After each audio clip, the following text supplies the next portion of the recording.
What's the Adams family bloke? The board Uncle one? Fester. Fester. All right. Welcome back to In the Green Room podcast. It's episode 14. As always, I'm joined by Justin Pugliese. How are you, Justin? I'm good, mate. How are you? Yeah, really good. It's a beautiful Thursday afternoon, and we're about to get into it. And we're joined by former captain of Merewether Carlton, former coach and VB drinker, Mick Gill. How are you, Mick? Good, boys. Good. Thanks for having me. Thanks for coming on, mate. It's an honour. Yeah, thanks. He's Appreciate doing a good job, and I love it. Watch it every week. Yeah. Yeah, it's good. Yeah, Oh, mate, don't miss fan. it. Don't Big miss it. fan. I just don't like that when you get on the Friday and you got to wait for the premiere and it counts the hours down. Yeah. Yeah, torture. How much do you love it? I love it. Mate, I love the club and I love what you're doing. This should have been done years ago, so it's good. Yeah, it's good. Like we've said it before, it's the brainchild of a few beers down Burwood that's actually come to fruition, and now we're into it. And you actually get a mention on this pretty much nearly once a week. Well, I watch it a bit, and I have. So there's a few parties I'm going to. So it's always good, isn't it? Wife will be happy. You should play a game and every time someone says your name, you should have a beer. There'd be a lot of people avoiding me too. So it's good stuff. Yeah, pretty good. Mate, we started off everyone. We ask them how they come to the Greens. How did you end up at the Greens? Well, I come here. Basically 9 months before I was born. My old man Chisel. You conceived here. Probably. Well, what's 9? It probably puts me in September. So, yeah, probably the end of the season or a mad weekend. I was born in June, so... Yeah, right. Mate, he'd be going on nearly 50, 60 years. I don't know the exact number. And then his dad played in the 40s. Yeah. Walter Gill. So he played at the Greens, played first grade for Merewether, and also played for South. Yep. And then Dad was born in growing up around Merewether, and mate, it was my life. I was born into it. Yeah. Did your old man play for South as well? He probably would have played juniors and that, but it was all green. So I think they won a few grand finals with the Davis boys and that when they were under 16s and that. And so I think, mate, basically his whole I don't know the junior side of things, but basically from 15, 16, that he was Greens. Yeah, right. Yeah, so. And then you just you played at South. Yeah, so funnily enough, I went straight to league. Yeah, I started playing league at South in under sevens, which would have been about 88, 89. Yep. Brother played league, and then he flipped over to Union when he was about 14. There wasn't that many Greens junior teams around in those days. So South was predominant rugby league. Yeah, so you pretty much played South, and then as you got older, the 16s, 18s, that's when Greens started getting their sides, and then you made the decision from that. So Brad went on and played rugby for the Greens in 16s right through to first grade, and I played league right up until I was about 25. Oh, really? You didn't come till... 2008. 2008? Yeah, I sat there. Well, I didn't sit there. I watched the... Marched around in the 2007 grand final. They were selling bottles of red that day, so I got myself a nice Shiraz and sat there and watched the 2007 grand final on the hill, which was just amazing because, like I said, I've grown up around the club and I ran the 89 crew on for their grand final. Yep. On number 2, so I was at the last grand final in 89, I think it is. Yep. And then the next grand final that I watched in first grade was they went the 95 one with Gilly and all that with Mick Davis and Jace Tobes, and then I went and watched the 07 grand final. 07 one. Yeah. So from watching that game, you decided I'm going to play Greens next year. I was jealous. I was envious. Yeah. I enjoyed my league and playing for South and that, but as we all know, the Greens culture and you're sitting on the hill. How many people were there that day, mate? I remember it was unbelievable. It really started in the major semi against Waratah here. Yeah. And that's where it started building, getting to me and saying I've got to be a part of this. When we used to get the major semis here, we used to bid for them, and Greens used to go for the major because we were always thereabouts or in them. Yeah. And huge crowd, and that was a good, strong, dominant Waratah side, and the Greens boys put it on them and belted them back. And just that wave that we rode, it was amazing. So I was just like, I've got to be a part of this. It was just a sea of green on in 07, mate, it was around crazy. that near that old scoreboard, just around that corner, just in the sun. Yeah, we hadn't been At out. number one. Yeah. I never saw Yeah. a final at number one. Amazing. Yeah, it's great. I'm hoping with these developments they're doing there, and then we return. Oh, yeah, that'd be great. It's a hill atmosphere. You like it better than number 2? Oh, absolutely, absolutely. It's a hill atmosphere, and But you are I'm a bit of a historian. I like the Yeah. old grand finals that used to be played there, like the league ones back in the 60s. Yeah. And The league 70s ones were and that. great there. Yeah, amazing. Yeah, and the league ones, I got all old footage of my uncle and stuff, and just the history around number one. Yeah. Yeah, I reckon it's amazing. So. Yeah, they're doing a massive refurb there. Yeah, at the moment. yeah, which I think they're trying to attract big sporting events, which is good. But Yeah, it's awesome. Let's take the GFs back there. Yeah, we just missed out on the Origin, didn't we? This We had it. And Yeah. then Yeah, just slipped out of our I was fingers. teed up, ready to go. Bloody hell. So with your rugby league career, what position were you predominantly playing there? VB. I grew up in the halves, halfback. Yep. Half or six. They were sort of two different positions growing up. Like your 7 was more on the ball directing, and your 6 could just play second fiddle and just get the ball when he wants. Yeah. Which they're sort of going back to that Yeah, now, they which are. I reckon's great. But yeah, just a halfback growing up, and then as I got fatter and slower, I moved to hooker. Yeah. Yeah, so So you moved into the front row in league. yeah, and then I come to rugby and went, I'll go to the centres, and I found myself at hooker. So I was going to say, you started here in the centres, didn't you? Yeah, started at inside centre. Yeah. So it was 2008. Did you make your first grade debut 2008? Yeah, 2008. So first straight up. Got me. Tony Munro was the coach, and I think that was his first year, Tony Munro's, and he took over and got a great squad together and got Strawny and Crido and those young kids and Cal Parkinson and all those sort of guys back, and then Kramer come back with the old crew and Kenny Hatchwell and Eddie McDonald. So it was a good mix. Yep. And that was my first year, and had a crack. Yeah, right. And how many games did you end up playing? How many first grade games did you play? 100. I got my 100th. 2000. What was that? 13. So a couple over that, probably over 110. When you finished 2013, you finished. Retired in 14. 14. Mick Dan's last year. Oh yeah, he went As a out. coach. Yeah. Yeah, Mick Dan's when he coached. He was that the year he came back and played? He come back the following year, I think 15. But my last year was his first year coach, which was 2014. Didn't he have a fiery return when he came back? Mate, it was amazing. I love it. I absolutely love it. Remember he was trying to fight Mobbio Davis on the sideline? The best. It's amazing. Fight was over. He was still trying to go with the chest. And there was blokes just going, blokes couldn't handle him. Just going, what's going on? Even the referees couldn't handle him. Tim Wolf was between Mobbio Davis and Mick Dan. He's like, that one's sure that he's trying to solve it. Wolfie, get that out of the way, mate. There was a bit of method behind his madness too. Like they were a young side, and there was a big exodus of like me, Noel, Kelso. We all retired. Yeah. And handed the reins over to the younger crew. But you just need those old heads in there to, sort of stand up. Yeah, stand up. And Mick's just like, I need to get out there for the boys. And he did an amazing job. And Yeah, he did. He did the he did the job of looking after him for sure. Didn't he? What? So 2008, so you would have played in the 2009 final against the Wanderers? No, so no, I didn't. Australia Day cricket up at Rat Park. Rat Park, if anyone doesn't know, is the space behind the bowler. Yep. Bar Beach. Bar Beach bowler behind Empire. We had an annual cricket day there, and Strawn was carrying on one day, so I went to tackle him and broke my shoulder. Yeah.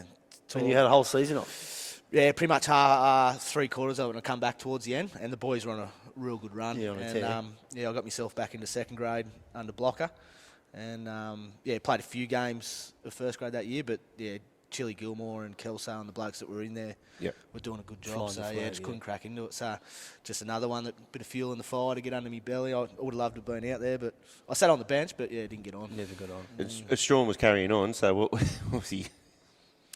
Oh, mate, that was a Diamante, the circa of the Diamante, and He still runs the Diamond. It came out the other weekend. she got a run. My young fella Kings was like, "What's that on you?" He's like, "That's Diamante, son." And he's like, "Oh." That's when you know Jay's in for a big night. And then I said, yeah. I thought he Nostalgia.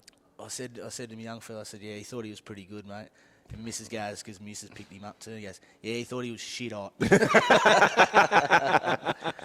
But mate, yeah, he was, mate. When he came to the club, it was he had a good attitude when he came. You know, he was Rocking his young. own style. Yeah, he was young. He was bulletproof, and yeah, it was pretty wild. It was good times. You get cut down at the knees at this club if you like that, don't you? Oh, yeah, absolutely. Yeah, but he worked his way through it and Yeah, got that's himself right. to But I guess he performed on the field, which was Which always helps. 100%. Yeah. 100%. if you 100%. act like a fucking dickhead and you All this- don't perform. Well, I've like, always said it, mate. The club's full of dickheads, and we don't tolerate fuckwits. You know, it's one of those ones. Like, Well, oh, we're he's a still dickhead. here. I love him. Yeah, mate. Who want to say anything? Who want to say anything? So we tolerate certain people. Yeah. So you had the 2011 team reunion. Yeah. 2 weeks ago, was it? Yeah. 2 weeks 2 ago. weeks ago. Yeah, because they didn't play Wanderers this weekend. Yeah, That's right. 2 weeks ago, and down here in Hemmo, it was amazing. How was that? It was Mate, great day. Yeah. Great day. Everyone was just so excited for it. Like, even 2 years ago, like, reunion's coming up. Oh, yeah, how good's that? And just the energy builds. And then it was like, mate, reunion's on next week. And you just that excitement and energy. And the good thing was we went down to the Burl at 11. And, one by one, all the players come in. And some of them I haven't seen for, 8 or even 10 years, like in terms of sitting down and having a chat. Yeah. But the whole team and the staff and Sykesy, Tivia, Shorey, it was like we've never left each other. And it just Kicked off again. Kicked off where we left. Yeah, and, that's awesome. And I'm thinking, no, that's why we were pretty successful, Like, it was Yeah. Good crew. Because I was over there, I was standing over there with you Yeah. guys for a fair bit, and it was just non-stop. The whole banter, the whole day. Just, a lot of beers. Oh, mate. Yeah, it was, we went to the Bird 11, mate. It was just a cracking pace. Yeah. But just, it's like when you have a beer and you're excited and... Of course, yeah. And sun's out and boys mate, are on. The first grade's going well. When first grade's going well and it's successful, the whole town of Merriwa is excited. Exactly. And then we're like, Merriwa, we're going down, watch the boys and the excitement of it all, and it was good. Yeah. So I spoke to Vegas before we did this, and he said, "Is this true that you've texted him every month for 10 years saying that you've watched the grand final and you couldn't wait for the reunion?" Oh, yes, it's true.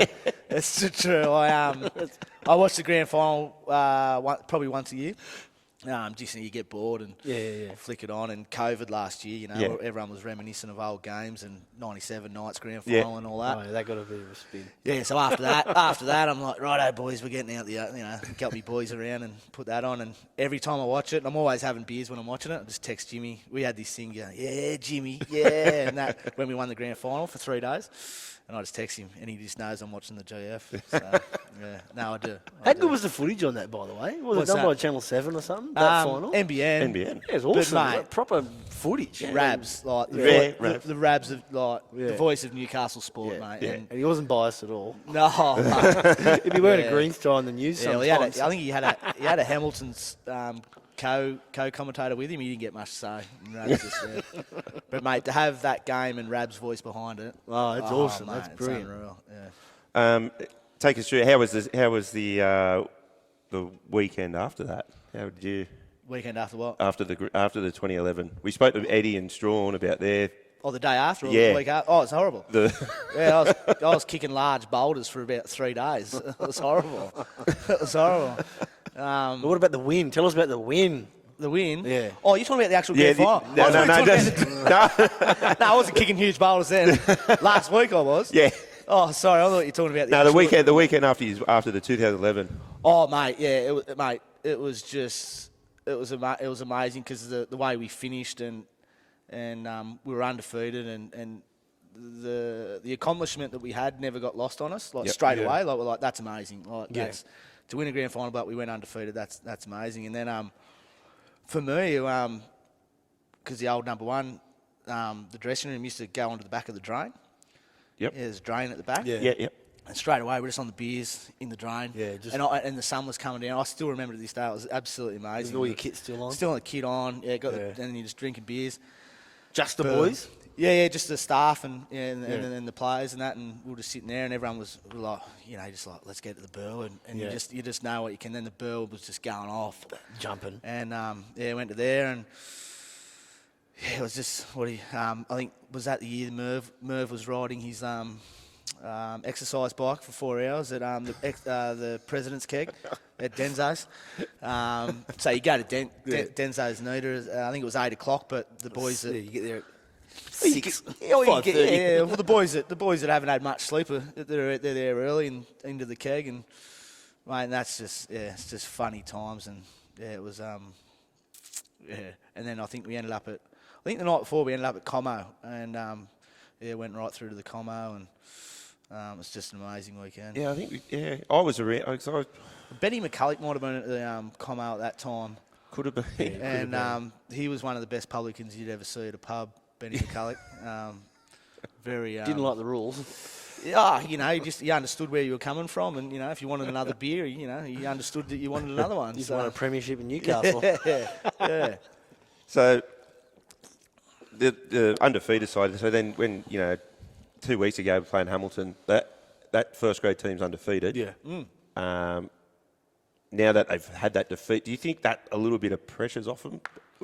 Living up to that expectation, being so young, and mate, I'm heavily interested in the football club, and like not the football club, but the players and the because I know them very well, and mate, good football side, mate, and what they're doing now is we all knew that they could do 2-3 years ago, even when I was coaching, we knew what they were capable of, and it's just about maturing and that, and what they're doing is no surprise to me, and nothing better than winning. But mate, maybe the pressure's off and whatnot, but nothing's better than winning. So that'll hurt them. That'll sting them. They've got Wanderers coming up soon. So I think that's rescheduled for next Wednesday. Yeah, Wednesday. Yeah, and then they play Uni after that. So no, mate, I'm excited what they're doing, and they can just keep playing the footy that they are and just get themselves in that position. It's confidence, isn't it? They're just so confident. Absolutely, mate. And some of these kids have. Like Eli McCulloch, they've been playing first grade since they were 18, and they're 22, 23, so they've played 4 years of first grade. Yeah. And it's all just coming at the right time, and hopefully they can just keep getting confidence in what they're doing and go on. Yeah, well, the young fellas, they're not young fellas anymore. They're pretty much they're stalwarts of the first grade comp, and they need to realise that, and I think they have. Rousey, I've seen him down here at training and stuff. He's gone to another level just with his. He can play footy, man. His leadership. He's just. Follow me. I know what we're doing. I know how to win. Just give me the ball and just let's just go at them. And you need those blokes too, So then they've got the right mix of those blokes in the forwards and the backs. And mate, I'm excited about what they can do, and they should believe that they can win the comp. Yeah, they can win the comp. Yeah, that's right. Absolutely. Well, I went down there I was in there after the game, and they speaking to a few of them, Fauzi and that, they looked hurt. They were they looked like they just lost the grand final, and it was just a round game. Yeah. But they lost by 1 point. But they were devastating. The positive thing I think is that Kramer went out and rolled out the same team that he'd been using, because all the Wi-Fi's players were coming back, and he put Poochett and Kai Marshall on the bench, whereas Hamilton on the flip side, and nothing against what they did, but that's right. they rolled out all their heavies. Yeah. It started. And right up until 2 minutes to go, Greens are winning. Yeah. And Hamo rolled out their best side and still bring 2 blokes off the bench. And, mate, to me, that's a win in itself. Yeah, that's exactly right. Yeah, you are right. It's a good way to look at it like that. Absolutely. So I'm just going, right, anyone that throws anything at me, I'm right to go. Yeah. Right. Now, tell us, you've played a lot of footy, and you're probably known as one of the tough guys. Well, you were hard. Hard. Who was the toughest opponent you played against? It's probably 2. Dan Kevill when he was at Wanderers, and he come over to us, and then the other one was Adam Perkins from Maitland. Yeah. Number 8. Perko was just all day, big number 8, and just come at you all day, and really tough, really strong. Kev, he was unbelievable footballer, but real passionate about winning. Yeah. And that rolled out into his aggression and defence and that. And mate, I loved it. And when he come over, I was like, this is amazing. Yeah. But to play against him, you just like, that's great. Well, you guys had a few. Run-ins. Yeah, absolutely. And then he came over. How was that? Yeah, I remember the first training session. He come over and we had a big blue in green corner the year before, and I can't fight. I can't fight at all, and he's... You don't get a head like that from a car crash, ladies and gentlemen. yeah. It's not from walking backwards, Jonesy. You don't get a head like this from walking backwards anyway. Yeah, I was one of the older blokes in the thing, and it was my job to show the younger crew that, because Kev could just dominate bullying the game. people. Yeah, but he was dominant and he was aggressive, and people could get intimidated by that. If he got a roll on, he was... Yeah, mate, unstoppable. And like, you're shorting him up. So I had to go, hey boys, don't be scared, let's go. So I'd take the challenge on and firing him up and get under his skin, and she split me straight across there. It was a goodie. And we shook hands, and mate, 3 years he played here was amazing. So speaking of that, this is another viewer question from Jay Strawn. Yeah, right. He wants to know, you did get under the skin of many. Is there anyone that got under yours, and why? No one got under my skin. No. The one person that got under my skin was Nick Palmer from Hamilton. Yeah. The number 8. I couldn't rattle him. He was like the Iceman, mate. He was like, I'd just chip away at him. I'm doing things, doing little subtleties in the ruck and whatnot, and just, mate, He went on to play for the Waratahs. I can see why. Nothing fazed him. I always remember. I was like, I'm going to get this, because he was like the king line-out jumper. Trying to upset him. Yeah, Bubba's go-to and all that. And I'm going to get under this kid's skin, and couldn't get it. No? It sticks out. No one really got under my skin. No. Gareth Wasik did 1 year when he played for Waratah. We had remember that 19s Wednesday night comp? Yes. Yeah. Yeah, I was playing league, and then I come over and played a couple of nights with the boys, and that was the first time I met Ruff at Waratah Oval Wednesday night. Him playing for Waratah, he didn't shut up, and so me and him it was just like two yapping dogs. I can imagine. We didn't do anything. We just yapped. Just at each other the whole time. Just yapped. What was you? So you were a big sledger on the field. Yeah, absolutely. Yeah, well, growing up in league, it was part of the parcel, just like playing the ball, just sledging and trying to get under people's skin. And I learnt later on when I come into first grade, like, if you can put someone off their game, and by words, then go for it. And that was my sort of thing. People didn't like me. Some of my teammates didn't like me doing it, but I loved it. It was good. But it's good. But footy's not about being comfortable and nice and hugging each other. Yeah, I want them. My view was, if you're going to play the greens and I'm playing, you're going to be going, fuck, this bloke's not going to shut up. He's annoying. You know what I mean? I want you to get a little bit ruffled, but make no apologies for anything. Yeah. Do you remember any of the crap that Ruff was saying to you? Because I can imagine it would have been. He talks in riddles, mate. Was he trying out some of his stand-up routine on you? Yeah, mate. This is pre his stand-up comedy, and I was like, mate, what are you talking about? What are you talking about? He probably got me that day, but yeah, really. Well, if you remember it all these years later, he must have got you. I remember everything. Oh, we're going to beep that out that he said that, because we don't want him hearing that. Yeah, cut it out. Yeah, I've been claiming it for years. He'll never let you do. Nah, it's all right. It's all right. It's a part of it.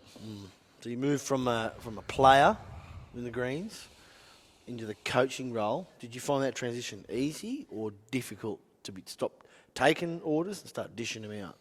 No, because I had footy in my life, I had a lot of knowledge, and probably the only thing that I spat straight out and started coaching me mates. That was the hardest part. Yeah. But you were the captain, so you already had the respect. Yeah. But, so me and Strawn had some run-ins and some other blokes in terms of, when I spat out and being a coach and then trying to be direct with him and stuff. But we were best mates, so, I can leave that stuff alone. If we have an argument, 10 minutes later we're having a beer and a joke. So probably the hardest thing was coaching some of those boys that I was really good mates with. Yeah. But in terms of coaching and that, no, I found it, it's quite easy. It's good. As rewarding? Yeah, absolutely. Yep. Yeah, absolutely. I look at, mate, I come up here and Eli, Milton, Miller, Reece Bray, Fowsy, all those guys I gave debuts to, and then Billy Freeman and Frosty and all those blokes that come over from uni those years, and I just love seeing that and watching them. That makes me happy. Succeed. Yeah, 100%, and they're going good. So yeah. Right. We had a chat here, I think it was Beach's game, talking about letting the club make their own stories and absolutely. all that. What's some of the stories from the old green room and that you remember that you can share? Well, my earliest memories is when I was 6, 7 years old.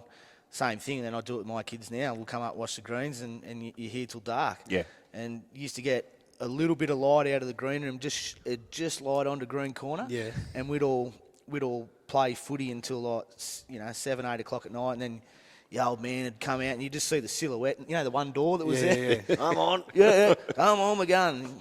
I don't know. I think there was one night she was nude and was calling me out. And I was just like, those, and then more so the mad weekends we used to have in the green room and stuff like that. And then I'll tell you, there was one. Do you remember one when the women's did that disco party? Yeah, the doof downstairs. Mate, yeah, that was mad, eh? That was like walking. That was like walking into like the biggest party in Oxford Street. It was awesome, eh? Mate, it was. I got in and you had all the strobe lights and that. Yeah. And they were going ballistic. Yeah, it was. And and I'm just like, I was in there for about 5 minutes. I was like, I've got to get out of here. This is crazy. Yeah, and like girls just popping out of everywhere. And you're like, oh mate, they were going off. Yeah.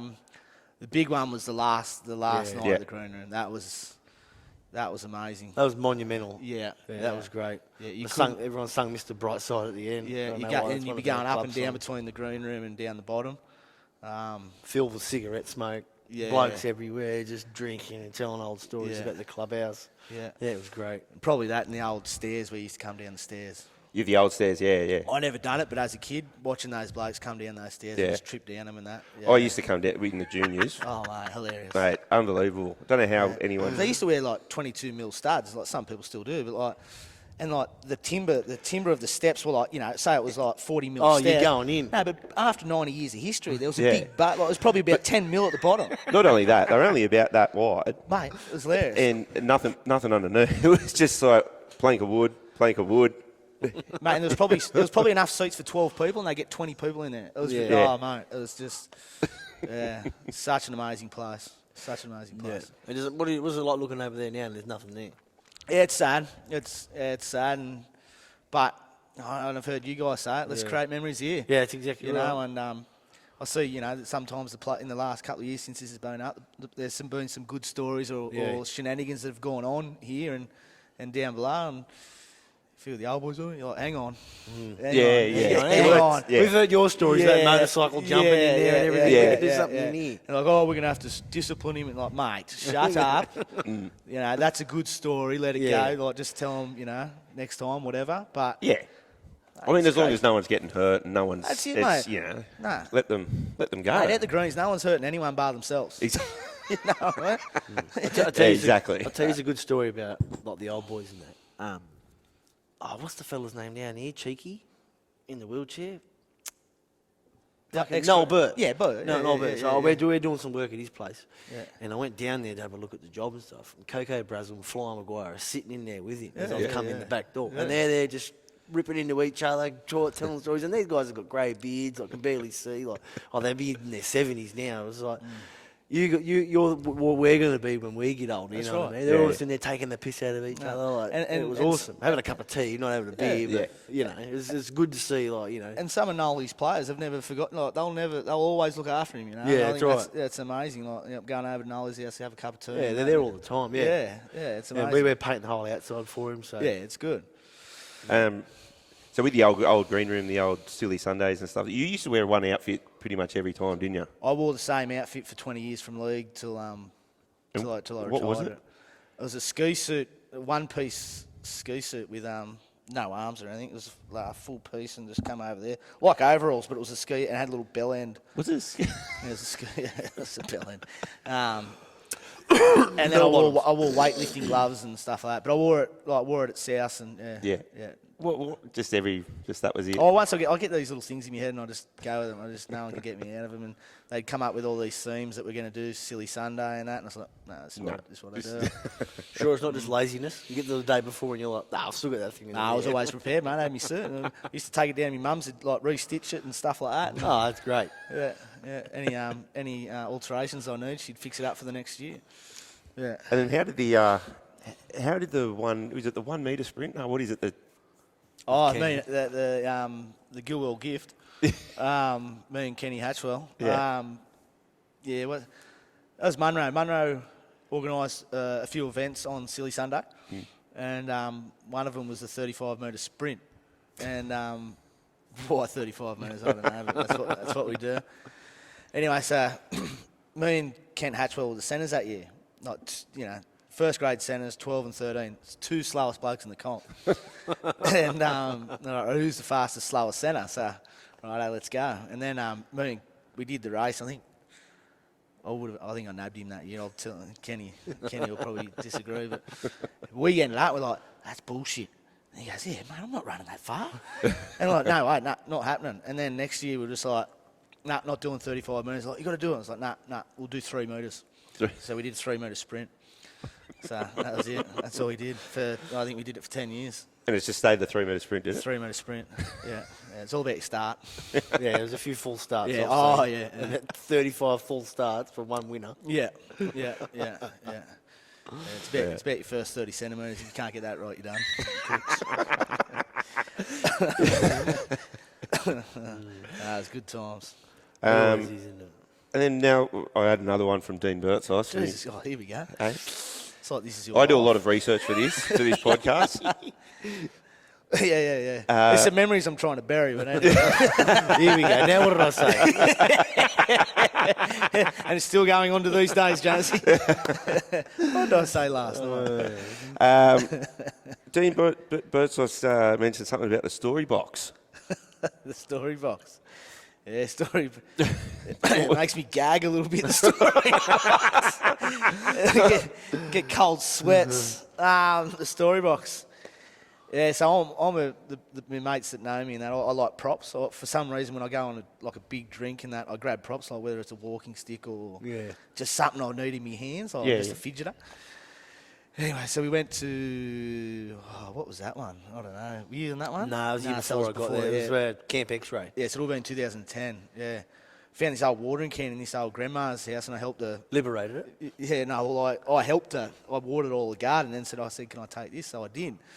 And so from Saturday, because we weren't making the grand finals those couple of years, and I grabbed the water can and took it from 10 o'clock Saturday morning right up until Monday night around the campfire at Camp X-Ray. And any stories or little figurines that have added to stories throughout the weekend, I put it in the box. And, mate, there's some stuff, I don't know how I got them in there, but we jammed it in there, and it was coins, broken schooner glasses, beers. Someone used it as a toilet. It's... sorry, toilet, but it was urine, but that's bad enough anyway. Yeah, Ryan. Mate, the box had it all. The story box had it all. It had it all. The best one was... so it was full of props for your stories. Yeah, and then we decided we'd open up the can on Monday night around the campfire and pull it all out and then retell the stories. Yeah. And, a little bit of story time. The funny one out of it was, it was the Mexican, the one where we dressed up as, Dingo had the horse and he broke his cheekbone. Oh, yeah. Broke his... I think the story was told a couple of weeks ago. Straw might have told it. Broke his cheekbone. And then they got text and said, do not touch, because they had a big cave in his cheekbone. Anyway, so he had this horse and it was battery operated and it'd go, no. Anyway, so this, by Monday morning, Monday lunch, this horse is like, it's off the stick. The head's still going. Yeah, it's gone. So I've jammed it in the story box and I said, we'll talk about this later, boys. Yeah. Anyway, so we're unravelling. Mate, I think there was about $40 in the story box and broken schooner glasses, notes.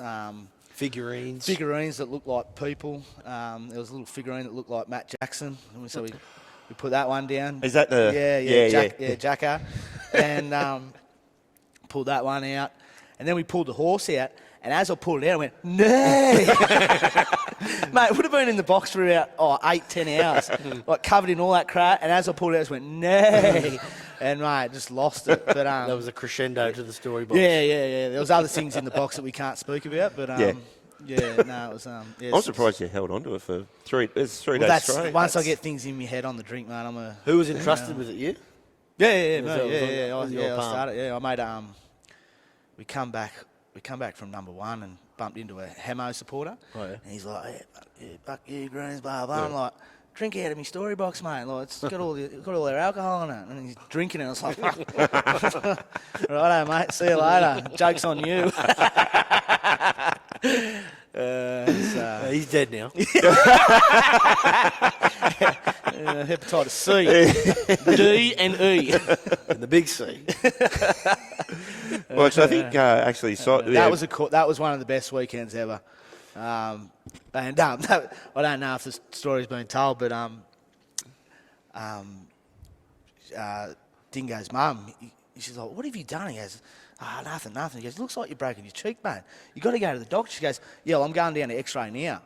Oh, yeah, X-ray. And she goes, oh, sweet. She goes, was there a doctor there? And she goes, yeah, the doc's there, Dizzle, Garrett, the doctor, one of the blokes we used to call the doctor, Joel Garrett, the doctor, Dizzy doctor. He goes, yeah, I'm going down to X-ray and I'm seeing the doc. And she's like, oh, okay, great. So dropped him off and he's at X-ray with the Dizzy doctor, keep drinking. Wow. And just had across here, do not touch.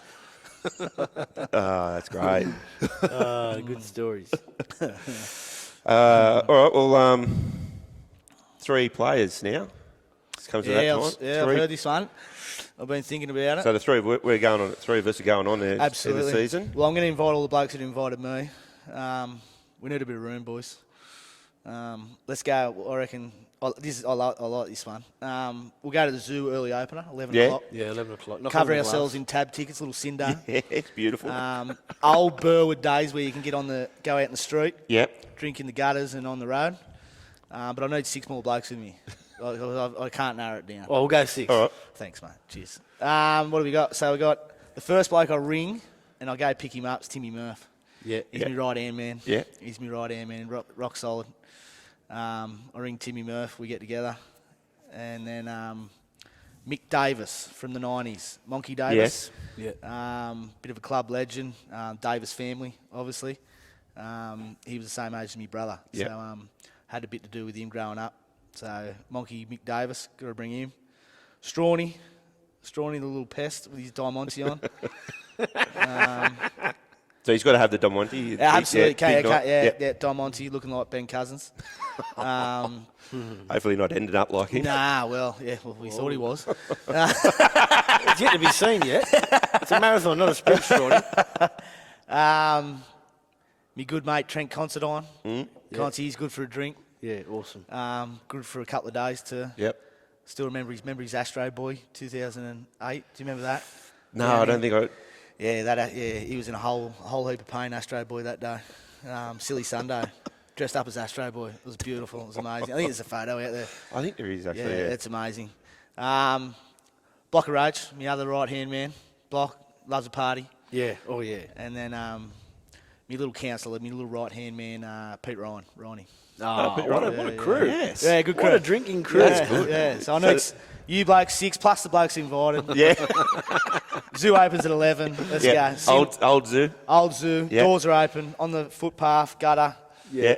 Used to sit up against the car. Watching the houses. Old bar. Yes. Yeah. Howie's in the corner. Butterfield's Tony somewhere. Yeah. Probably the 2000 Nights crew are still going from Friday night. Yeah. That's good. Absolutely. All right, beautiful. Yeah, thanks for coming in, Mick. I know you've got to go training at Wests now. You're coaching over there, so trying your hand at Rugby League. How's that going? Yeah, loving it, mate. Yeah? Absolutely loving it. Yeah, so like I said, I was league all my life and come over to the Greens and, took the opportunity to go over there with a good mate of mine, Todd Lowry. Oh, yeah. And learn a heap off him. Yeah, he's coaching with Todd. I've known Todd for quite a while. Well, for anyone that knows me and Todd, we're two totally different people. Yeah. So, and mate, we've got a great relationship, and he can coach, mate, and I'm absolutely loving it. And the boys over there at West is like, they remind me of this crew, this young crew that's coming up, and it's good to just meet new people and stuff over there. So. Are there any ex-Greens over there?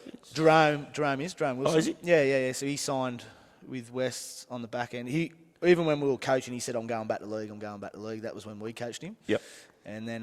Because there was a lot of rumours he was going to go to Sydney. Yeah. No, mate, he's a great footballer, and he had a lot of opportunities, and he decided to go over to West. And then I spoke to Toddy, because Toddy was coaching before I even went there. Yep. Like in the off season, and I said, mate, I've got a bloke Jerome that wants to get back to league, and passed his name on. And 2 months later, I'm standing next to Jerome at training. So. Yeah, it's pretty good. Yeah, but Did you cop any flack for going from south to west? Oh, absolutely. Oh, you didn't? Yeah. Mate, it's a cardinal sin, mate. Well, I remember I saw it online. I thought it was a bit of a typo? joke. A typo? No, he was wearing a West shirt, and I thought, someone's G'd him up here. Yeah. So, I'm born and bred at Townsend, South and Greens, and this opportunity come up, and Todd asked me, and I said, I'm going to have to sleep on it, mate. Like, this is big. A big one. Yeah, because my uncle was, Uncle Cliff Island was a pretty good footballer for South in the 60s and that. And I'm like, mate, but then it's just an opportunity and whatnot, and mate, I'll be back at Townsend one day, don't worry. Well, you got South, you're back here on Saturday. Yes. You got South. Yeah, it's a shame because we had Sleepy's Day booked in, and just with what's going on and COVID, and that's a great day for South. Massive day. Mate, awesome. It's amazing what they do, and I think all the West boys were looking forward to coming over and being part of it as well. Yeah. So it's a shame, but it's going to be. They'll still get a big crowd. Yeah, absolutely they will. Yeah, mate, it's South versus West. Yeah, it's I think it's non-negotiable. And it's good that there's no game for first grade for Greens, so it's divisional up at Empire. But if you do, it's always a good game, South and West. Yeah, bloody oath. Absolutely, mate. Yeah, mate, absolutely. It's going to be a cracker, and where they're sitting in the ladder is no reflection of that team from South. Where are you guys, and where is South? I think we've just got ourselves into the 5. We had a bit of a slow start, or really slow start. Yeah. And got ourselves back into the 5, and South, coached by a good mate of mine, Kenner. Yeah. Just with injuries and a few other things. They're just outside the 5, but mate, they beat us this year quite easily. But the Wyong, they won't be playing anymore? Nah, it looks like Wyong and Entrance, everyone that was playing them gets 1 point, and they thought when the restrictions open up, we'll go back to normal, but I think it's been added for another 2 weeks. So. Yeah. End of the month, yeah. Well, I think that calls them out for the rest of the year, unfortunately. They can just play each other every week. Well, they're not even allowed to train. Right. I think even the local Central Coast comp can't even play. No. So even rugby and everything, mate. Shut down. Yeah. Oh, that's shocking. Yeah, it is. Yeah. It's sad, but I just don't know how Greater Sydney captures Central Coast. I think that's essential workers or something. I don't know. There's workers there or something like that. Going down a rabbit hole or what? Yeah, could be. We're talking about interdimensional fucking. This goes out on YouTube, so after this there'll be some deep children. There'll be some deep dives after this. No, that's good. All right, Mick. Thanks for coming in, and the boys have a bye this weekend, but they'll be playing Wanderers on Wednesday night over at number 2. Absolutely get there. It's a kick-off at 5 o'clock for 3rd grade, so first grade's probably about 8 o'clock, 8:15, something like that, I believe. I think so. So we won't be getting out of there till about 10:30 at night. It's a big Wednesday night. That's good. Yeah, so it's good. Midweek drink. That's it. Yeah, absolutely. Got a sponsor this week? I got a sponsor. Yeah, Students' Night. Straight from there, straight to King Street. Yeah, I'm a scholar. Our sponsor this week is OAS Technologies. They're an IT company that help you out with your computers. Now, we love our computers, don't we, Mick? I love my computer. You're very tech-savvy, you two, I can tell. And they offer an approachable conversation with you to secure, you to ensure successful IT outcomes for your business. So if you've got any IT problems, like I usually do, hit them up and get it going. Thanks, Mick. Thanks, Justin. Till next week. Thanks, boys. Thanks, pleasure. Absolute pleasure. Cheers. That was good, eh?